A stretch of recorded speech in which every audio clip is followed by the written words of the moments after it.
ਤਕਰੀਬਨ ਅੱਜ ਤੋਂ 1.5 ਸਾਲ ਪਹਿਲਾਂ ਦੀ ਗੱਲ ਹੈ। ਮੈਂ ਸਿਆਲਕੋਟ ਫਾਰਮ ਤੇ ਕੰਮ ਕਰਦਾ ਸੀ ਤੇ ਮੈਂ ਗਿਆ ਉੱਥੇ ਤੇ ਜਦੋਂ ਲਾਰੀ ਅੱਡੇ ਮੈਂ ਜਾ ਕੇ ਉਤਰਿਆ ਨਾ, ਨਾਲ ਹੀ ਵਾਸ਼ਰੂਮ ਨੇ ਤੇ ਮੈਂ ਵਾਸ਼ਰੂਮ ਵੱਲ ਜਾਣ ਲੱਗਾ ਤੇ ਅੱਗੇ ਇੱਕ ਔਰਤ ਬੈਠੀ ਹੋਈ, ਚੰਗੇ ਉਹਨੇ ਕੱਪੜੇ ਪਾਏ ਹੋਏ, ਮੇਕਅਪ ਕੀਤਾ ਹੋਇਆ, ਅੱਡੀ ਵਾਲੀ ਜੁੱਤੀ ਪਾਈ ਤੇ ਉਹਨੇ ਮੈਨੂੰ ਆਵਾਜ਼ ਮਾਰੀ, ਕਹਿੰਦੀ ਬੇਟਾ ਬਾਤ ਸੁਣੋ।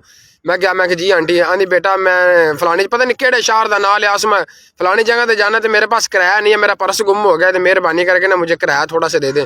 तो मेरा तो वैसे भी सफ़र पूरा आया खड़ा सी, रुपया 500 सी मेरी जेब के विच है। वो 300 रुपया मैं उन्होंने दे दिता तो 200 रुपया मैं आप रख ला। मैं चल यार कोई नहीं, अगा किसी को ना मंगेगी, यानी मेरे वालों इनका किराया पूरा हो जाएगा। वो मैं फार्म से गया, चला जो 2.5 महीनों पिछों फलाग चका के मैं वापस आया तो उस जगह तो फिर बैठी हुई वो लारी अड्डे। तो मैं फिर जान के कोल लंघिया, उन्हें फिर मैनू आवाज़ मार ली। तो मैं आख्या माई तू उदों भी मेरे को पैसे लै गई, तू हाले उदों दी गई कोनी थी। तो वह आपदियां मजबूरियां दसन लग पई। लोगों को मंगन दे ढंग वेखो कैसे ने यार, जिहड़े लोग हकदार ने उन्हां दा भी हक मारदे ने लोग।